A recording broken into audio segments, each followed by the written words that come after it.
ಶುಭೋದಯ, ನಮಸ್ಕಾರ. Welcome to YoYo Kannada. ಬನ್ನೀಗ ನೋಡೋಣ ಈ ದಿನದ ರಾಶಿ ಫಲಗಳನ್ನ. ಮೊದಲಿಗೆ ಮೇಷರಾಶಿ. ಕೃತಿಕಾ ನಕ್ಷತ್ರದಿಂದ ಮನೆಯ ವಿಷಯಗಳಿಗೆ ಹೆಚ್ಚು ಗಮನ ಕೊಡಿ. ಸಂಸಾರದಲ್ಲಿ ಸಣ್ಣ ತೊಂದರೆಗಳು ಬರಬಹುದು. ಸಂಬಂಧಿಕರು ಎಚ್ಚರಿಕೆ ನೀಡಿದ್ರೆ ತೊಡಕುಗಳನ್ನು ಸರಿಪಡಿಸಲು ಪ್ರಯತ್ನಿಸಿ. ವೃಷಭ ರಾಶಿ. ಮನಸ್ಸಿಗೆ ನೆಮ್ಮದಿ ತರುವಂತಹ ದಿನ. ಹಿಂದಿನ ಚಿಂತೆಗಳು ಪರಿಹಾರವಾಗಿ ಯೋಚನೆಯ ಶಕ್ತಿಯಿಂದ ಯಶಸ್ಸು ಗಳಿಸುತ್ತೀರಿ. ಮಿಥುನ ರಾಶಿ. ಮನಸ್ಸಿಗೆ ಕಿರಿಕಿರಿಯ ದಿನ. ಪಾಲುದಾರರು ಮತ್ತು ಮಿತ್ರರಿಂದ ವೈಮನಸ್ಸುಂಟಾಗುವ ಸಾಧ್ಯತೆಗಳಿವೆ.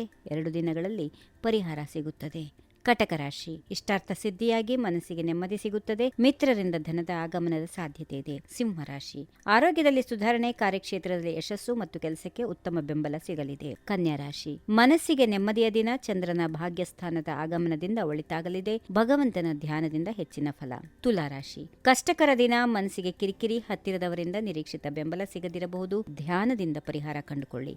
ವೃಶ್ಚಿಕ ರಾಶಿ. ಮನಸ್ಸಿಗೆ ನೆಮ್ಮದಿ. ತೊಡಕುಗಳಿಲ್ಲ. ಎಲ್ಲರಿಂದ ಸಹಕಾರ. ಮಿತ್ರತ್ವದಲ್ಲಿ ಒಳ್ಳೆತು. ದಾಂಪತ್ಯದಲ್ಲಿ ಸಾಮರಸ್ಯ. ಧನುಸ್ ರಾಶಿ. ಶತ್ರುಬಾಧೆ ಸಾಧ್ಯತೆ, ಆದರೆ ಗೆಲುವು ನಿಮ್ಮದೇ. ವಿರೋಧಿಗಳಿಂದ ಜಾಗರೂಕರಾಗಿರಿ. ಮಕರ ರಾಶಿ. ಹಣಕಾಸಿನ ತೊಂದರೆ ಸಾಧ್ಯತೆಗಳು ಇರುತ್ತವೆ.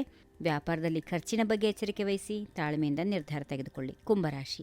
ಆಸ್ತಿ ಮತ್ತು ಕೋರ್ಟ್ ವಿಷಯಗಳಲ್ಲಿ ಗಮನ ಇರಲಿ. ವ್ಯವಹಾರದಲ್ಲಿ ಎಚ್ಚರಿಕೆ ವಹಿಸಿ. ಕೊನೆಯದಾಗಿ ಮೀನರಾಶಿ. ಉತ್ತಮ ದಿನ. ಉದ್ಯೋಗದಲ್ಲಿ ಅವಕಾಶ. ಸಾಮಾಜಿಕ ಮಾಧ್ಯಮ ಮತ್ತು ಮಾಧ್ಯಮ ಕ್ಷೇತ್ರದವರಿಗೆ ಯಶಸ್ಸು. ಹೀಗಿವೆ ಈ ದಿನದ ರಾಶಿ ಫಲಗಳು. ಸರ್ವರಿಗೆ ಶುಭವಾಗಲಿ. ಶುಭ ದಿನ. ನಮಸ್ಕಾರ.